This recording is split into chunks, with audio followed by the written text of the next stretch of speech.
Hello, and thank you for listening to my experiences today. My name's Leanne, and I'm one of many new parents who've struggled with their mental health and the life-changing adjustments that come with bringing a baby into the world. My daughter was 5 months old when the pandemic hit and when we went into the first lockdown, and this made things even harder, mainly because I felt so cut off from family and friends. I thought having a baby would be a really magical time, but for me, and I know for so many others, it's not always this way. I know I felt completely overwhelmed by despair and like I couldn't be a good mum or the mum that society expected me to be, and that I just couldn't cope with the new life I had.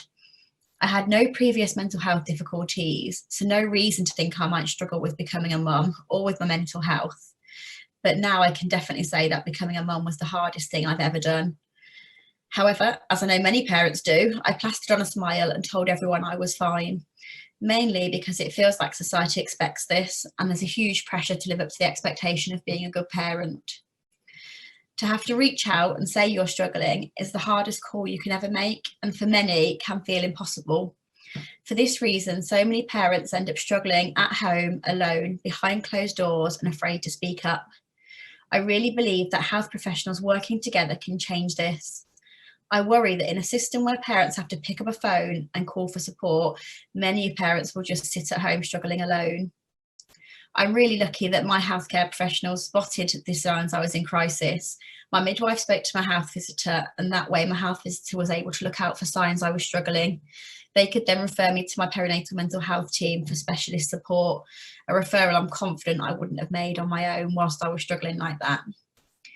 Of course, I had the mental health support I needed, and that was excellent. But also what I needed was professionals who could be there for our whole family to support all of us and to help us to navigate the systems as we went through what I'd say was one of the most difficult things we've ever faced.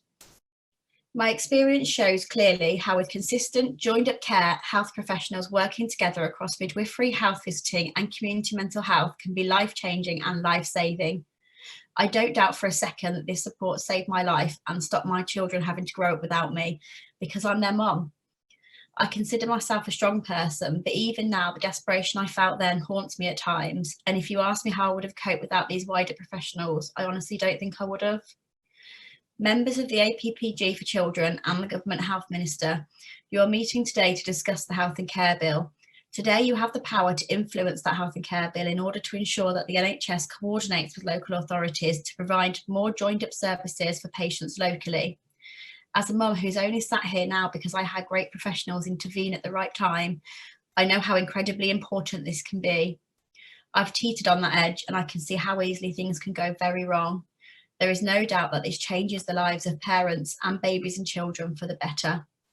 I hope that by sharing my experiences today, I've shown you the difference your decisions and influence can make to the lives of real people every day. Thank you.